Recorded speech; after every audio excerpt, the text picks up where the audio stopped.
Olá, meus amados, graça e paz, sejam todos bem-vindos a mais uma mensagem aqui pelo canal. Você que não é inscrito, aproveita e se inscreva aí, tá bom? Ative o sininho para receber as notificações. Eu espero que vocês estejam bem, reinando em vida, em paz, no descanso do Eterno. Eu quero tratar com os amados sobre este tema. Evangelho, melhor, graça, o evangelho que não agrada a homens. Esse é o tema. O evangelho da graça, ele não pode agradar a homens, porque a mensagem que agrada a homens é mensagem meritória, é mensagem que coloca o homem no centro da vontade. Agora, a mensagem da graça, o evangelho do Cristo ressuscitado, é uma palavra que exalta exclusivamente ao Criador, exalta apenas a Cristo, o Senhor. Então, queridos, esta palavra que exalta ao Criador, ao Senhor, ela não traz meritocracia para o homem.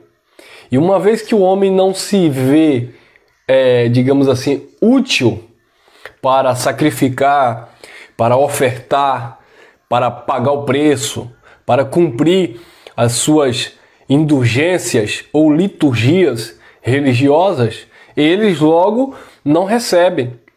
Você já viu que, por exemplo, você senta com uma pessoa e começa a falar do Evangelho, você começa a falar a palavra de Deus, que o Senhor te ama, que o Senhor, naquela cruz, ele executou uma obra redentora por aquele povo que estava debaixo de maldição. Ele libertou aquele povo, ele salvou a mente daquele povo. E hoje, nós que estamos depois da cruz, nós que nascemos sem condenação, nós que estamos totalmente isentos de qualquer tipo de culpa, sabe? Nós que não estamos mais separados de Deus, porque a lei que trazia e produzia inimizade, as ordenanças oriundas do judaísmo que traziam inimizade contra os povos, ela foi derribada na carne quando Jesus, ali naquela cruz, cumpriu os seus rudimentos. Quando nós apresentamos essas questões para as pessoas, sabe, os filhos de Deus ficam assim, sim, mas quer dizer que eu não preciso fazer nada? Aí começa a auto se justificar. Ah, então quer dizer que eu sou santo? Quer dizer que eu não preciso fazer mais nada, que já está tudo certo? E você, não, olha o que a palavra de Deus diz. Olha, nós estamos vivendo o resultado de uma obra perfeita que começou na pessoa de Jesus de Nazaré. Aquilo que ele prometeu para o seu povo, aquilo que não é mais promessa para as nossas vidas, já é uma realidade, porque todas quantas foram as promessas de Deus, ela já tem o sim e o amém da parte de Deus. Então, nós não estamos mais esperando juízo, nós não estamos mais esperando um redentor, nós não estamos mais esperando um sacrifício perfeito, porque já foi feito por Cristo, nós não estamos mais esperando um julgamento para sermos justificados ou condenados. Não, diante de Deus nós já somos uma obra perfeita. Diante de Deus todos os filhos já estão totalmente abençoados, totalmente perfeitos no Senhor. Quando nós apresentamos esta palavra, quando nós apresentamos este evangelho que mostra um posicionamento perfeito de que o Filho de Deus, ele não tem que, para ser salvo, estar em uma religião X ou Y. Ele não precisa estar dentro de uma igreja evangélica. Ele não precisa dar dízimo. Ele não precisa dar ofertas. Ele não precisa, sabe, se sacrificar, subir escada de joelho. Ele não precisa buscar Deus em monte. Nada disso vai invalidar aquilo que já é uma realidade em Deus, aquilo que somos em Deus. Então, toda a obra de Cristo, toda a obra perfeita já foi concretizada, já foi consumada. Nós estamos vivendo a plenitude da graça, onde o Eterno habita em nós, onde Ele não se limita a templos feitos por mãos de homens. E talvez aí os mais críticos vão dizer, você prega isso, mas as pessoas se reúnem com você. Sim, mas as pessoas que se reúnem conosco não aprendem que Deus está ali e que elas têm que buscar Deus ali. Apenas se reúnem porque gostam de estar em comunhão, gosta de estar participando, interagindo, desenvolvendo, tomando um café, participando de um louvor, adorando, louvando ao Criador juntos na unidade ali do Espírito. Então, se eles gostam, isso não é proibido, tá, amado? Nós somos livres para isso, assim como você é livre para assistir uma partida de futebol no estádio, assim como você é livre para ir no shopping, para ir numa praia, nós, filhos de Deus, vivendo em graça, somos livres para nos reunir ou não nos reunir, somos livres, tá bom? Não há nenhum tipo de condenação nisso. Isso não nos separa de Deus porque você se reúne ou porque você não se reúne. Isso não tem nada a ver, tá? Mas o foco aqui não é esse. Isso aí nós já temos falado em dezenas de mensagens.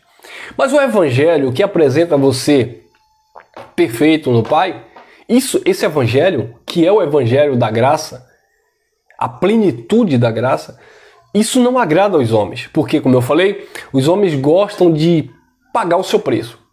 Eu trago sempre isso aqui à tona, que quando a pessoa está fazendo uma faculdade, fazendo um cursinho preparatório para alguma coisa, você vê que a pessoa se esforça, se esmera, se sacrifica. Eu lembro que quando a minha esposa estava terminando a primeira faculdade e às vezes ia sem tomar café, voltava tarde. Então era aquela luta, aquela angústia. Por quê? Porque a pessoa está pagando ali um preço. A pessoa está se dedicando para obter algo, para conquistar algo. Isso é normal do ser humano. Todo ser humano aqui nessa horizontal, né, ele vai se esforçar, ele vai ter que se dedicar, ele vai ter que se destacar, ele vai ter que se empenhar ao máximo. Mas no que tange as coisas de Deus, não é a religião evangélica, não é a religião católica, não é o pastor, não é o padre, não é o líder, não é o bispo, não é nada disso, amado. Porque em relação às coisas espirituais, ela se trata diretamente com o Espírito, diretamente com Deus. Deus nunca que pegou a questão da vida eterna e entregou o homem para o homem decidir, para o homem colocar o seu valor na salvação. Não, porque se eu faço aquilo, eu sou salvo. Se você fizer aquilo, você é um salvo. Se você acreditar e se sujeitar nisso que eu estou pregando, você é um salvo. Deus nunca, jamais faria isso. Isso nunca dependeu do homem. Deus nunca iria pegar isso e colocar diante do homem, para o homem decidir a sua eternidade, para o homem decidir, como o sistema religioso faz, se vai para o céu, se vai para o inferno. Deus jamais faria isso. As Escrituras não nos dá respaldo assim. O que a Escritura, de um modo como um todo, nos apresenta é, dentro do seu contexto, a responsabilidade que cada um tem de viver aquilo que o Pai direciona em nossas vidas. Você vai escolher a ter uma vida de caráter, uma vida justa, uma vida isenta, né, da prática do mal, ou você vai decidir viver a sua vida do jeito que você quiser. Né? A palavra de Deus ela vai mostrar esses dois caminhos, essas duas direções. Como um pai que quer ver o bem do seu filho, o pai vai aconselhar, é por aqui, faça isso, faça aquilo. Mas o filho, muitas vezes, rebelde, ou por questão de querer mostrar que é capaz, de que pode, de que suporta, ele vai tomando as suas decisões e dentro da sua vida ele vai colhendo com as suas consequências daquilo que ele está plantando. Entendeu, abençoado? Mas no que tange a eternidade, no que tange a nossa espiritualidade, a palavra de Deus, ela vai nos orientar, o Evangelho vai nos posicionar, nos mostrar em que realidade, em que contexto nós estamos. E o Evangelho da Graça, ele apresenta isso. Ele apresenta isso, que você está totalmente aperfeiçoado no Senhor, no que tange a tua vida espiritual, obviamente, tá? No que tange a nossa humanidade, o Evangelho vai te orientar, vai te ensinar, vai te conduzir a ter um proceder diário, um proceder temente a Deus. Então vamos lá. Graça, o Evangelho que não agrada a homens. O primeiro texto que eu quero ler com os amados é Gálatas capítulo 1, versículo 10. Olha o que o apóstolo Paulo disse. Porque persuado eu agora a homens ou a Deus? Eu estou persuadindo, por acaso eu estou induzindo, incentivando vocês a homens a fazer o que o homem quer? Ou eu estou ensinando, persuadindo vocês a escutarem, a ouvir a voz de Deus? Porque persuado eu agora a homens ou a Deus? Ou procuro agradar a homens? Eu estou procurando agradar homens? Eu estou querendo fazer a vontade do homem? É isso que Paulo estava dizendo? Se estivesse ainda agradando aos homens, não seria servo de Cristo. Queridos, se você, religiosamente falando, fica aí tentando agradar homens, agradar o pastor, agradar a sua instituição religiosa, sabe, a participar das suas liturgias, dos seus sacrifícios, sabe, dos seus votos, dos seus desafios, dos seus projetos. Se você se esforça para isso, você não está agradando a Deus, você está agradando aos homens. E Paulo disse, procuro agradar a homens ou a Deus? Se estivesse ainda agradando aos homens, não seria servo de Cristo. Se você agrada a Cristo, se você agrada a Deus, naturalmente você não vai agradar os homens. Você não pode, como disse Jesus, você não pode servir a Deus e as riquezas. Você não pode servir a Deus, sabe, e aos homens. Você não pode servir a Deus e a tua religião. Para você servir e adorar ao Eterno em espírito e em verdade, você precisa se isentar de tentar agradar os homens. Você precisa deixar de se esforçar para agradar aos homens. Eu não estou dizendo com isso que você vai se tornar uma pessoa radical, intolerante, sabe, que não quer conta com as pessoas, que não se sujeita a ninguém, que não ouve ninguém, que não obedece nem aos seus próprios pais. Não é isso, amados. Estou falando no que tange a nossa espiritualidade. Não tem nada a ver você não tentar, por exemplo, agradar o seu chefe lá de departamento, agradar lá o seu, por exemplo, o seu funcionário, ou o seu patrão, ou o seu amigo, ou a sua namorada, ou o seu esposo, a sua esposa. Não tem nada a ver. Agradar as pessoas nos faz bem, sabe? Quando eu consigo agradar alguém, eu me sinto feliz. Quando eu vejo que alguém está feliz comigo, eu me sinto feliz. Então, no que tange esta nossa horizontal aqui, tratando dessas coisas, isso é positivo. Agora, no que tange a nossa espiritualidade, você tentar agradar o pastor, porque o líder religioso disse isso, e se você não se sujeitar, você vai perder a bênção, vai perder a salvação, vai perder isso. Não, se você procurar agradar homens nesse sentido, você não agrada a Cristo. Você não serve ao Senhor. Você está sendo enganado. Porque para agradar a Deus, para adorar a Deus com a sua vida, precisa ser em espírito e em verdade, entendendo que é Ele que é o Senhor da tua vida. Você está debaixo de uma cobertura não pastoral humana, mas espiritual. É o próprio Deus que te conduz em espírito. Você entende que Deus não habita em templos feitos por mão de homens. Isso é o que a palavra da graça nos ensina. Mas esta mensagem não agrada aos homens. Porque os homens, e aqui os homens aqui, principalmente a religião ou os religiosos, eles querem que você pague o preço, que você dê seu tudo, que você venha sacrificar, que você isso, que você aquilo. Então o evangelho da graça não vai agradar esse perfil. O evangelho da graça não vai agradar esses homens. Porque esses homens não querem perder a mamata. Esses homens não querem perder a galinha dos ovos de ouro. Esses homens não querem perder a vaca leiteira. Você já viu aquele povo que fica dependendo de um político, dependendo de uma prefeitura, dependendo de alguém que indicou na empresa, que ele não pode perder aquilo ali. Se ele perder aquilo ali, o mundo acabou para ele. Sabe? Assim são os religiosos, os líderes religiosos. Eles não querem perder o domínio sobre o povo de Deus. Não, porque se esse povo descobrir, sabe, que está consumado, se esse povo descobrir que de fato Jesus foi o sacrifício perfeito, se esse povo descobrir que o preço foi pago, se esse povo descobrir que a palavra diz melhor obedecer do que sacrificar, se esse povo descobrir essas coisas, eles dizem, nós estamos fritos, nós estamos perdidos. Se esse povo descobrir qual o contexto que Paulo fala digno é o obreiro do seu salário, quem é que vai pagar o nosso salário? Então o povo não pode descobrir isso.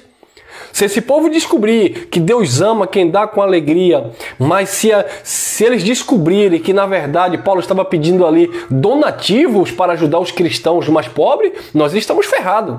Porque quando a gente for pedir, o povo vai dizer, não, pastor, mas aí Paulo pediu para ajudar os crentes lá que estava passando por necessidade. Então, eles não querem que as pessoas descubram isso. Se esse povo descobrir que dízimo nunca foi dinheiro e que dízimo nunca foi doutrina para a igreja, era restritamente para os judeus e era para ser entregado ao sacerdócio levítico e era para ser feito uma vez no ano e era para ser feito lá no templo que caiu e só existe lá as muralhas da Lamentações. Se esse povo descobrir essas verdades, o nosso império religioso vai cair. E eles não querem isso. Então, o evangelho da graça não agrada esses homens. Não agrada essas pessoas, porque isso, na verdade, se torna uma ameaça para os mesmos. Olha lá. 1 Tessalonicenses 2,4. Olha o que o apóstolo Paulo disse. Mas, como fomos aprovados de Deus para que o evangelho nos fosse confiado, assim falamos, não como para agradar a homens, não como para agradar aos homens, mas a Deus que prova os nossos corações. Corações aqui sempre está voltado para a mente, né? Deus prova a intenção, sabe? Deus prova ali o propósito, Deus prova ali a maquinação, o projeto. Então, Paulo disse, o evangelho nos foi confiado, Deus nos aprovou, nos deu esse evangelho, nos confiou esse evangelho, e assim falamos, não como para agradar os homens, mas a Deus que prova os corações. Deus sabe a intenção. Paulo disse, a minha consciência dá testemunho diante de Deus. Então, amados, o evangelho da graça são águas cristalinas. No evangelho, o evangelho da graça não tem maquiagem, não tem máscara, sabe? Não tem como ocultar. Ele é verdadeiro, ele é o que ele é transparente. Alguém que prega o evangelho da graça e distorce ou força os textos, sabe? Essa pessoa não está em graça coisíssima nenhuma. Alguém que prega o evangelho da graça, mas sabe, força a barra ali na interpretação. Eu acho, eu penso, porque vamos encaixar aqui, vamos adequar aqui. Não tem condições, amado. Não tem condições. Então, toda vez que alguém chegar para você que tem olhos iluminados e dizer, mas eu conheço a verdade, nós somos salvos pela graça, porque, claro, até o sistema religioso vai usar Efésios 2:8. Pela graça sois salvos por meio da fé.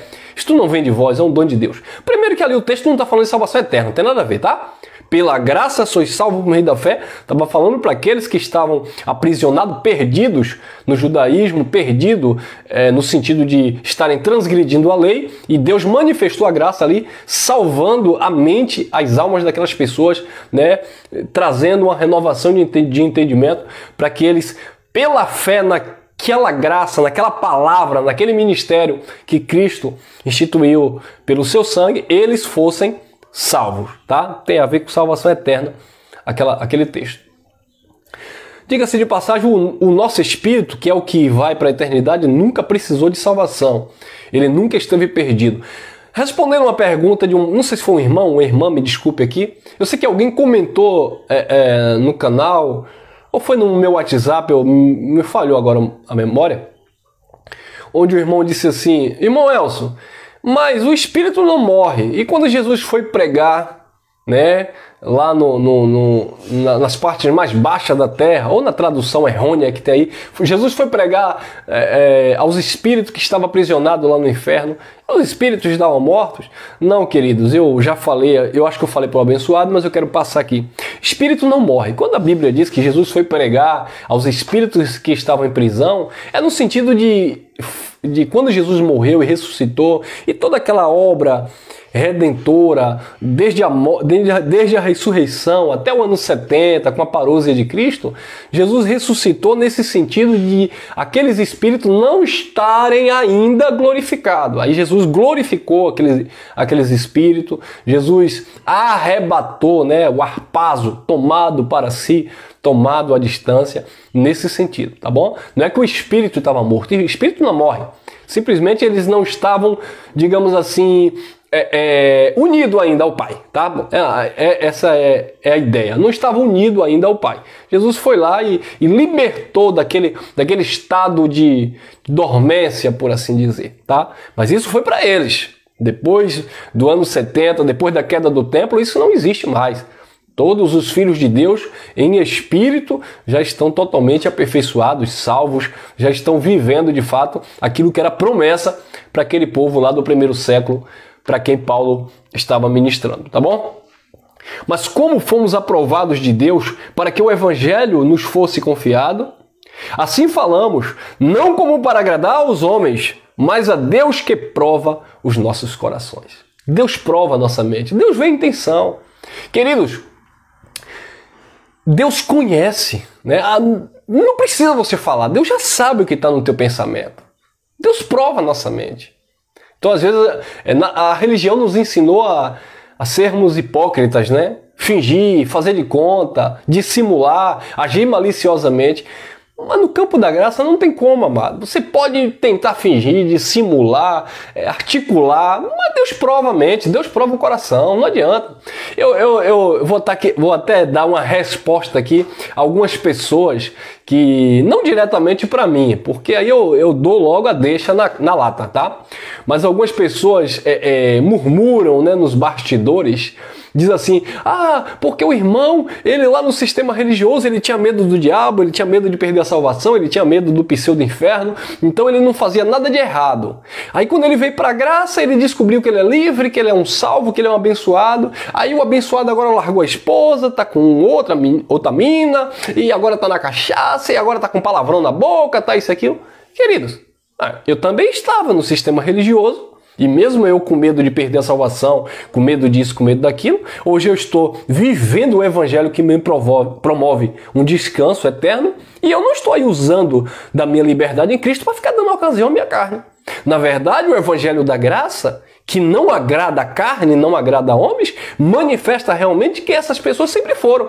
Porque se essas pessoas estavam lá no sistema e estavam, digamos assim, andando na linha, a graça mostra, a graça prova, o ministério do Espírito, a luz, porque a luz tudo manifesta, onde há as trevas, engano, a luz manifesta e as trevas são dissipadas. A graça mostra que, na verdade, essas pessoas nunca tiveram relacionamento com Deus, nunca tiveram temor com Deus, nunca tiveram vida com Deus. Na verdade, essas pessoas estavam se escondendo atrás de uma religião, sabe? Colocando a capa da hipocrisia, fingindo ser uma coisa que não era. Quando chegou na graça, nada fica oculto, se manifestou realmente os pensamentos dos corações. Os desejos de uma mente carnal que sempre tiveram, mas lá no sistema tinha medo disso, medo daquilo, medo disso, medo daquilo. A graça é o verdadeiro amor que lança fora todo medo, mas também expõe publicamente, como Jesus expôs publicamente os principados e as potestades da sua época. A graça de Deus expõe a nossa mente. Se é pura, vai expor. Se é uma mente podre, também vai expor da mesma forma. Pegou aí? Olha lá, viu? Atos capítulo 20, versículo 24. Olha o que o apóstolo Paulo disse. Mas em nada faço questão, nem tenho a minha vida por preciosa, contanto que cumpra com alegria a minha carreira e o ministério que recebi do Senhor Jesus para dar testemunho do Evangelho da Graça. Então, Paulo, ele cumpria com alegria a carreira e o ministério que ele recebeu do Senhor Jesus Cristo para dar testemunho da sua graça. Queridos, qual foi o testemunho da graça de Deus que Paulo deu? Paulo chega a dizer a Timóteo, ele diz, combati o bom combate, acabei a carreira, olha aí a carreira que ele recebeu de Cristo e guardou a fé. Então Paulo, ele cumpriu o seu ministério cabalmente. Paulo chega a dizer na carta aos Colossenses, capítulo 1, versículo 23, que ele pregou o evangelho que foi confiado a ele, ao seu ministério, em todo o mundo de então. Então Paulo cumpriu o seu ministério, né? Paulo falou de promessas, Paulo falou de glorificação dos corpos, Paulo falou de ressurreição dos mortos, Tudo isso Paulo falou, mas Paulo não viveu. Por quê? Porque Paulo morreu antes do juízo. Paulo viveu antes do cumprimento de todas as coisas. Nós que estamos do lado de cá, nós que estamos depois do ano 70, na graça plena, na plenitude de todo o pacto, nós que estamos vivendo de fato a realidade em Deus, agora nós estamos cumprindo aqui, não é o de Paulo mais, o ministério de Paulo se cumpriu. Nós estamos cumprindo aqui o nosso papel, o nosso ministério, o nosso dom de levar este evangelho da graça agora na sua plenitude, na sua totalidade. Não mais no ponto de vista da edificação que Paulo começou, mas da fundação, melhor dizendo, que Paulo começou, mas no ponto de vista agora da edificação, daquilo que no tempo de Paulo não era ainda realidade, no nosso tempo já é uma realidade absoluta e disso nós estamos falando, tá bom? Olha lá, Atos 20 e 32, disse Paulo: agora, pois, irmãos, encomendo-vos a Deus e a palavra da sua graça. Então Paulo estava encomendando aquelas pessoas a Deus e a palavra da sua graça.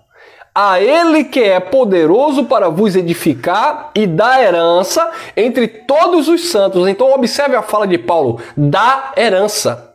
Então o evangelho da graça pregado na época de Paulo, que ainda não era de fato a realização de todas as coisas, não estava na sua plenitude ainda, então dizia que ainda iria dar herança.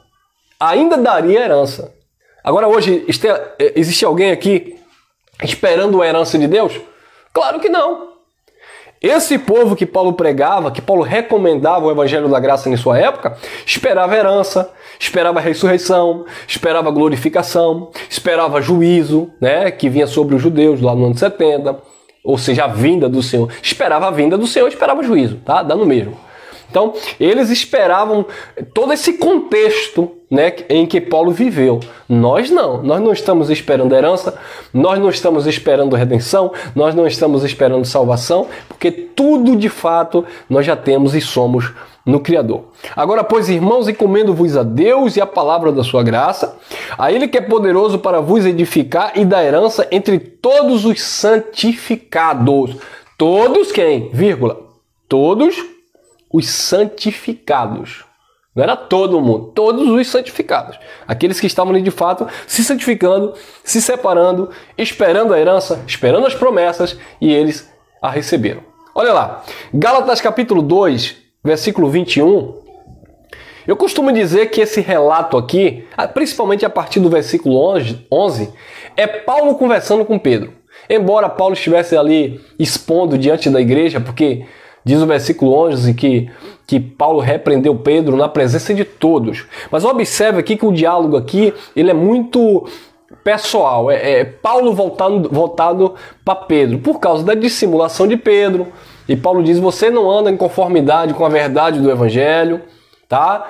Porque Pedro estava ali comendo, bebendo, se divertindo com os gentios. Mas quando aqueles que eram da circuncisão chegaram, Pedro dissimuladamente saiu e até Barnabé e alguns judeus foram com Pedro. E Paulo começa a discutir ali, discorrer o assunto, e ele diz assim, olha, se eu torno a edificar aquilo que por mim mesmo foi derribado, constitua a mim mesmo como um transgressor. Por quê? Porque Paulo estava ali, Pedro estava ali ressuscitando alguns pontos da lei, né? Que era justamente a questão dos judeus não se comunicarem com os gentios, não comerem junto, aquela coisa toda. E por isso que Pedro se levantou do banquete ali, quando viu aqueles que eram da circuncisão. No versículo 21, Paulo diz assim, não aniquilo a graça de Deus. Eu não anulo a graça de Deus. Porque se a justiça procede da lei, segue-se que Cristo morreu em vão. Então, queridos, observe que o evangelho da graça não agrada a homens. Pedro agiu como um homem natural. Pedro agiu aqui da mesma forma que ele agiu com Jesus de Nazaré. E Jesus disse assim, para trás de mim, Satanás, que compreende as coisas dos homens, mas não entendes as coisas de Deus. Ele agiu como um homem natural. E Jesus diz assim, e Paulo disse, eu não aniquilo a graça de Deus. Porque se a justiça provém da lei, segue-se que Cristo morreu em vão. Então, a mensagem da graça de Deus, que Paulo disse que não anulava, infelizmente tem pessoas que estão anulando hoje. Não é para mim, não é para o nosso tempo, querido. Não é para o nosso tempo aquilo que Paulo pregou no seu tempo. Mas é para o nosso tempo a plenitude da graça que Paulo não pregou no seu tempo. Confundi aí? A graça de Deus não é para o nosso tempo, para o nosso século 21, aquilo que Paulo pregou no primeiro século para as pessoas do primeiro século. Agora, a mesma graça de Deus é para o nosso século 21, aquilo que Paulo não pregou para aquele povo do primeiro século. É a mesma graça, a diferença é que nós estamos depois do juízo, na plenitude, no cumprimento de todas as coisas, já estamos totalmente perfeitos no Senhor, visto que eles lá esperavam ainda. Entendeu, abençoado? Olha lá. 2 Coríntios, capítulo 6, versículo 1, o apóstolo Paulo disse assim: E nós, cooperando também com ele, vos exortamos a que não recebais a graça de Deus em vão. E nós, disse Paulo, cooperando com ele, com o Senhor, exortamos a que não recebais a graça de Deus em vão. E nós, no nosso tempo, anunciamos esta mensagem para que a graça de Deus não tenha sido em vão na sua vida. Porque, infelizmente, para muitos a graça de Deus se tornou em vão. Se tornou em vão por quê, irmão Elson? Porque eles estão dizendo que a graça foi para aquele povo, a graça foi para aquele tempo, a graça não serve para nós. Queridos, a graça foi para todos os filhos de Deus. Mas revelada, manifestada naquele período dentro de um contexto. Nos revelada e nos foi manifestada nesse tempo, nesse período, dentro de um outro propósito. O propósito lá era tirar o povo debaixo da lei e apresentar perfeito em Cristo em graça. O propósito hoje da mesma mensagem da graça é resgatar os nossos irmãos que estão achando que estão vivendo na verdade de Cristo, se sujeitando a homens cruéis, malignos e perversos com Bíblia na mão, e dizer para essas pessoas que nós já estamos totalmente perfeitos no Criador. Viu? Mas não é a mesma graça? É a mesma graça, com finalidades diferentes. Tá, amados? Então assim, não é uma terceira revelação, não é uma terceira plenitude, é a plenitude da graça, pregado de uma forma agora saudável, de um entendimento agora, digamos assim, aguçado para um povo que está vivendo debaixo de um sistema. Por exemplo, existe alguém hoje, no século 21, existe alguém vivendo debaixo da lei de Moisés? Não. Agora, não existe pessoas vivendo, praticando obras que foi da lei? Olha o emprego do verbo, foi, porque não é mais, porque a lei não vigora mais. Romanos 10:4 diz que o fim da lei é Cristo, para a justiça de todo aquele que nele crê. Então a lei acabou em Cristo. Mas não existe pessoas hoje praticando obras da lei? Existe. Então essas pessoas não estão sendo enganadas? Sim. Não existe também hoje pessoas sacrificando na fogueira bamba? Não existe pessoas indo buscar Deus no monte? Existe. Como é que você não vai pregar a graça mostrando para as pessoas que Deus não habita em templo feito por mão de homens? Como é que você não vai pregar mais o evangelho da graça anunciando para as pessoas que dízimo não era para a igreja? Como é que você não vai pregar mais a graça anunciando para as pessoas que o fim da lei é Cristo? Como é que você não vai pregar baseando-se no evangelho que Paulo pregou, mostrando que não há condenação para quem está em Cristo Jesus? Como é que você não vai pregar o evangelho da graça dizendo que no Espírito nós somos totalmente perfeitos? Como é que você não vai pregar o evangelho da graça porque você está dizendo que a graça não é para o nosso tempo? Mas você vai precisar se utilizar das cartas da graça. Entenderam, abençoados? Então fica aqui a minha... Se é que eu tenho credibilidade para isso, fica aqui um pouquinho da minha colaboração aí com os amados. Olha lá. Hebreus capítulo 12, versículo 15. Olha o que diz. Hebreus capítulo 12, versículo 15. Tendo cuidado de que ninguém se prive da graça de Deus. Não é se privar da lei, não é se privar da liturgia, das obras, das oblações, dos sacrifícios. Tendo cuidado de que ninguém se prive da graça de Deus. Uma vez que você se priva da graça de Deus, uma vez que você omite a graça de Deus, uma vez que você pisa no Evangelho da graça de Deus, você está se privando desta maravilha, desta palavra que renova a tua mente. E uma vez que você se priva da graça de Deus, olha as consequências. Tendo cuidado de que ninguém se prive da graça de Deus e de que nenhuma raiz de amargura brotando vos perturbe e por essa raiz de amargura, muitos se contaminem. Então, quando você se priva da graça de Deus, o que acontece? Começa a produzir em você raiz de amargura.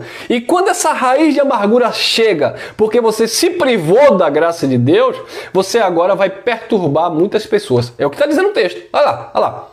Tendo cuidado de que ninguém se prive da graça de Deus e de que nenhuma raiz de amargura brotando vos perturbe e por essa raiz de amargura, muitos se contaminem. Quando você se priva da graça de Deus, você fica perturbado. E quando você está perturbado, confuso, sem saber para onde ir, você também vai confundir outras pessoas, porque você se privou da graça de Deus, você anulou a graça de Deus. Paulo disse aos Hebreus, aqui mesmo na carta aos Hebreus 10, se eu não me engano, 26 em diante, ele diz assim: se pecarmos voluntariamente, e não é para nós esse pecado, que pecado ali era regredir para a lei. Se pecarmos voluntariamente, depois de termos recebido o conhecimento da verdade, já não resta mais sacrifício pelos pecados, mas uma certa expectação horrível e ardor de fogo que há de consumir os adversários. Ele diz assim: pecando alguém contra a lei de Moisés, por testemunha de 2 ou 3 pessoas, era apedrejado. No versículo 29 ele diz: quanto mais vós será julgado merecedor aquele que ultrajar, desfazer, menosprezar o Espírito da graça. A graça é o Espírito, amado. A graça é o ministério do Espírito. De quanto maior castigo será julgado merecedor aquele que ultrajar, negligenciar, desfazer do Espírito da graça e o sangue da aliança no qual foi santificado. Aquele povo não foi santificado no sangue da aliança que foi derramado? Sim. Mas o Espírito da graça permanece. Nós não fomos justificados no sangue, mas nós estamos vivendo debaixo do Espírito da graça. O ministério do Espírito, a graça plena, a graça já totalmente estabelecida. Entendeu, abençoado? Então, se você se priva desta graça, você está ultrajando o Espírito da graça. Se você está ultrajando o Espírito da graça, você pode ter a raiz de amargura. E se você tem a raiz de amargura, você pode contaminar a muitos. Infelizmente, isso pode acontecer. Gálatas capítulo 1, versículo 6, Paulo diz assim: maravilho-me de que tão depressa passasses daquele que vos chamou a graça de Cristo para outro evangelho. E no versículo 7 ele vai dizer: não que haja outro, mas há alguns que vos inquietam e vos perturbam, trazendo um outro evangelho, tá? Mas Paulo diz: maravilho-me, eu estou admirado, perplexo, de que tão depressa passaste daqueles que vos chamou a graça de Cristo. A graça de Cristo, tá bom, amado? A graça de Cristo não tem nada a ver com a graça de Jesus de Nazaré, manifestação do Filho do Homem. Cristo é ungido, é o Messias, é o próprio Deus, tá bom? A graça de Cristo, a graça do Cristo ressuscitado, do Deus eterno, do Deus bendito, aquele que vive e reina para todo sempre, aquele que não é filho do homem, aquele que não é homem para que minta, nem filho do homem, aquele que é Senhor sobre tudo e sobre todos, aquele que todas as coisas existem, sem ele nada do que foi feito se fez. Maravilha-me de que tão depressa passasses daquele que vos chamou a graça de Cristo para outro evangelho. Então, amado, a religião, os homens não recebem a palavra da graça. A palavra da graça, o evangelho da graça, não agrada a homens. 2 Coríntios 4:4, e eu encerro aqui. Olha que interessante. Nos quais o Deus deste século cegou o entendimento dos incrédulos para que lhes não resplandeça a luz do evangelho da glória de Cristo, que é a imagem de Deus. Dentro desse contexto, fazendo uma análise textual, né, a exegese do texto, nós entendemos aqui que o Deus aqui com D minúsculo está falando do ministério de Moisés, tá? É Moisés aqui. Ah, irmão, mas Moisés já tinha morrido, como é que Paulo está falando de Moisés? Paulo estava falando daquilo que Moisés representava, a lei, tá? Era a lei que cegava as pessoas. Porque o contexto disso aqui não começa no capítulo 4, começa desde o capítulo 3. Paulo diz no capítulo 3, versículos 7 e 9, um exemplo. Porque o ministério da condenação, versículo 9, porque o ministério da morte. Aí Paulo vai continuar a discorrer o assunto lá no capítulo 3 da segunda carta. Porque toda vez que Moisés é lido, o véu está posto sobre os corações, e o coração ali é entendimento. Mas quando eles se converterem ao Senhor, o véu é tirado, ou seja, sai Moisés e manifesta Cristo, a pessoa do Cristo. Então, aí o texto continua a discorrer. Aí Paulo chega no versículo 17. Ora, o Senhor é o Espírito, e onde há o Espírito do Senhor, aí há liberdade. Aí começa o capítulo 4. Quando chega no versículo 4, Paulo diz, nos quais o Deus deste século, quem era o Deus do século de Paulo? Que atuava na mente das pessoas, embotando, colocando véu, sabe? Cegando, tirando o entendimento. Era a lei de Moisés. Porque é o mesmo assunto que Paulo vinha tratando no capítulo 3 da segunda carta aos Coríntios. E aí no versículo 4 do capítulo 4, ele vai resumindo esse assunto dizendo, nos quais o Deus deste século, que era Moisés, cegou o entendimento dos incrédulos. E Moisés era a lei, tá? Aquilo que representava ele. Para que lhes não resplandeça a luz do evangelho da glória de Cristo, que é a imagem de Deus. Por isso que quando Paulo falava, muitos não recebiam por causa do véu, sabe? Paulo pregava, principalmente quando Paulo ia até os judeus resistiam. Atos 13:48, os judeus não receberam a palavra, fizeram um motim ali contra Paulo, mas os gentios, tendo ouvido a palavra, glorificavam a palavra e foram salvos, aqueles que tinham sido destinados à vida eterna, quer dizer, os filhos de Deus, aqueles que foram chamados para viver essa salvação, eles desfrutaram de tudo isso. Mas o Deus daquele século, que aqui era Moisés, estava cegando o entendimento dos incrédulos para que lhes não resplandecesse a luz. Olha aí, o evangelho é o quê? Luz. A luz do evangelho da glória de Cristo, que é a imagem de Deus. Então, a luz do evangelho da glória de Cristo é o quê? A imagem de Deus. Então, o evangelho de Cristo, do Cristo ressuscitado, não era um evangelho restritamente para aquele povo que viveu contemporâneo a Paulo. Porque o evangelho de Cristo, a luz do evangelho da glória de Cristo, era a própria imagem de Deus. Nós estamos vivendo agora não mais na imagem, sabe? Nós não estamos vivendo agora no princípio da pregação de Paulo, no início da graça sendo anunciada. Nós estamos vivendo agora a graça plena estabelecida no próprio Deus. Quando Jesus pega o reino ali que estava submetido a ele, e era um só reino, como nós falamos de uma mensagem anterior, e entrega o reino Pai para que Deus fosse de fato tudo em todos, tá bom? Guarde essa palavra no teu coração, que a graça e a paz estejam contigo. Obrigado aí pelo like, obrigado pelo comentário aí, você que me suportou até agora. Obrigado, meus irmãos, obrigado, minhas irmãs. Estamos juntos, vamos crescer a cada dia nessa graça plena, maravilhosa, nesse pacto perfeito e eterno que o Pai estabeleceu para que nós estivéssemos vivendo, tá bom? Forte abraço a todos, graça e paz.